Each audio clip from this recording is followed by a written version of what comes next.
God, Coco is worth the hype. Wow, I don't think there's enough hype actually. Like, wow, oh my goodness. I very much enjoyed that movie. It got you, like, it had its arrow clean across the field and bang, it shot you with no mercy. And it did the good stuff Pixar's supposed to do. Like, oh my god. The animation was, of course, very lovely, very playful. Like, the living people, their skin and the way they would touch things and look at you was so warm. It was amazing. It was like, oh my god, just so warm. And the dead, like the skeletons, at first I was kind of annoyed that they had eyeballs because it's like, okay, just have empty eyes. But I don't know, it gives more personality when they can actually blink and look at you.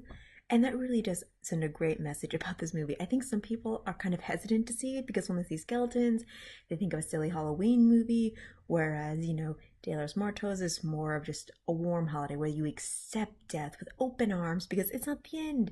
It's like the religious beliefs of there is an afterlife where you see your family again. And that's a very, very nice feeling. Oh my goodness. Like, Coco was a very, very enjoyable experience. I will admit that it hit one or two cliches I don't love in movies, and spoiler alert, here it is. Let's see. Your kid hero, the, boy next door who no one understands. Yeah, he had a lot of classic cliches, but if you want to like reach a child audience, you need a child character to kind of meet that bridge, okay? You need to root for somebody. And why not somebody with big brown eyes? Let's see. There was that whole, part where the two characters who were supposed to be friends break up and that jazz, and where everyone looks to like the little kid in the group to come up with the plan because he's our hero. Those are cliches I don't love in movies, but there's so much other good things about Coco that those can slide by, just slide by. Like, oh my god, Miguel's family is wonderfully funny. It's strange, and they all have these strong personalities, and oh my god, the women in his family are wonderful. And oh my goodness, Coco. Like, when I remember the trailer way back when saying Coco was about, like, the great grandmother who's, just all tiny and wrinkly and can barely talk anymore and all that. I was like, okay, how are they gonna make this about her? And they did it beautifully. Oh god, so more spoilers.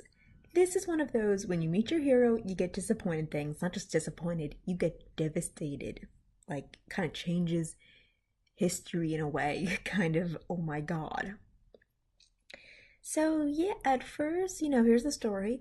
Miguel comes from a family that hates music. It's basically a curse on their family. Literally, their hate turned into a curse where you touch music, you die. And, oh my goodness. So, he kind of dies, he's kind of alive. They don't explain that, but they don't need to because it just makes for an interesting plot. And apparently his dog is a spirit guide. At first I just wanted to see the movie because I thought that dog was too adorable with its long tongue and its goofy face. But yeah, Coco has so much more to it. It is about family, and it just handles it so nicely, so well. It handles it beautifully.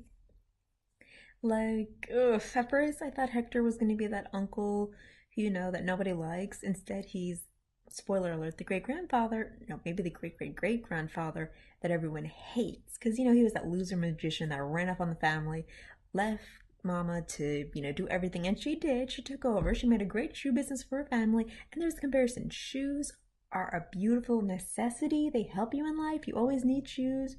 Whereas music is a luxury, but it's a soulful luxury. It's a luxury that touches you in your heart. Shoes might be boring, they're useful.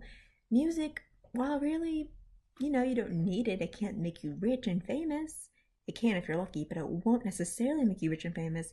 It does touch you in that special place. And yeah, they illustrate that point beautifully where be wary of the magician, okay? It's a hard knock life. You can get rich and successful, or you can end up a loser on the streets. So yeah, it illustrates that very well while still keeping the magic of song. And yes, the characters in this family are very lovely. No one is illustrated too deep, but they are as deep as they need be. Like how great grandmother was a tough old broad, and she actually was a great singer, but then she had a family, she had to put down roots. And at first you're like, okay, the woman always has to be the responsible one. Usually because women become the responsible ones, becoming mothers. It's just a thing, it's something you have to deal with. And apparently she taught Coco to hate music, and that's how Coco taught her generations to hate music. But in her old age, she wanted to see her papa again. And don't that just break your heart? Like, oh my god, there were little girls in the theater crying next to me during certain scenes, and it was beautiful. Oh my god, that big cat was amazing. He really had like that tiger presence of him. I love how that was Imelda's pet in a way. That was her spirit guide. A big, scary, tough creature. It totally fits her. It really does. God, this just had all the good aspects of Pixar. How they're cuddly and protective of children, but also very playful, and they're artists, and they are not afraid to hit those dark moments of death. Like, oh, I really felt like I was watching good Pixar, like Ratatouille and Up. Like, I got a lot of those memory feelings. Well, Coco is still something totally on its own because it's bright, it's colorful, it's beautiful. The designs are amazing.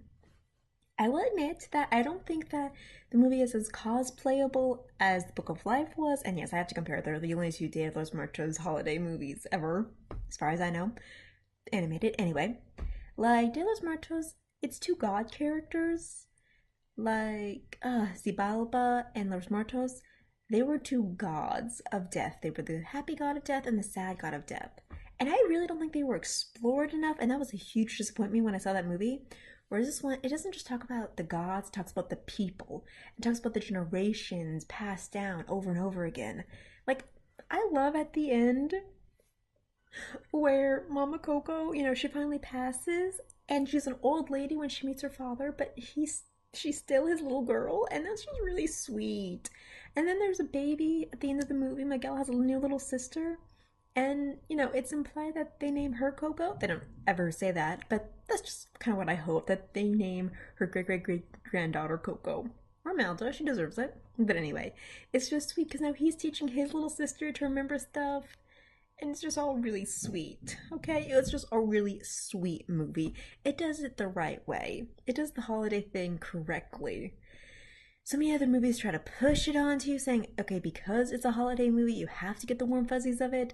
Like Freebirds. Yeah, it tried to replace The Great Turkey with Pizza, did not do well because it just got loony with its whole, good back in time thing. Arthur Christmas did it well. Arthur Christmas is a fantastic movie that I'm scared Coco will have the same fate as, where everyone who sees it can say it's a great movie, but no one talks about it. It's not like famous, it's not like brought up like Frozen is, and oh my god, it's stupid short at the beginning of Coco with Frozen. It's like, okay, this is perfectly fine, but this is not what I paid to see. So yeah, if that thing would have had come on TV, then yeah, maybe I would have seen it in my passing moments, but it was kind of long. So yeah, Frozen, we get it. You're the celebrity right now. But God, Pixar made something genuine, something with love. Frozen, I think, was made with love a while ago, but now that's just a cash cow. It aggravates me so hard. But no, Coco is beautiful. It gives me hope that Pixar still knows how to make good movies. And I love that they kind of go for other like cultures to make their movies, not in a, oh, look how cool it is that they speak Spanish once in a while. Oh, we get this new demographic to sell to. No, instead, like, I don't think there is any characters in this movie that are really easy to sell, and I love that. It's like, okay, it's an actual movie, not just a toy commercial. But yeah, it gives me that hope that they're gonna look for new stories to tell. Like Coco was a completely original story, but I would love it if Pixar just did, like, respectfully tell new cultures movies in like their own way. Like, oh my goodness. There used to be this little TV show called Happily Ever After, Tales for Every Children, where it was like a Hawaiian Puss in Boots and like African versions of Beauty and the Beast. I don't know, if people just took that idea, then I think it'd be beautiful. I mean, they gave a New Orleans Prince, like Frog Prince story, and I think that was a lovely movie, but it was an American movie because it was in the American, city of New Orleans. And that's just really special to me. But yeah, Coco was adorable. I recommend it. I think you should watch it with your family. I think kids will enjoy it for the silliness and the excitement. And I think adults can appreciate it that, when you grow up, what you have at the end of the day is your family's love. And it was just so sweet. So yeah, that's my review of Coco. I totally recommend it. Go see it. Go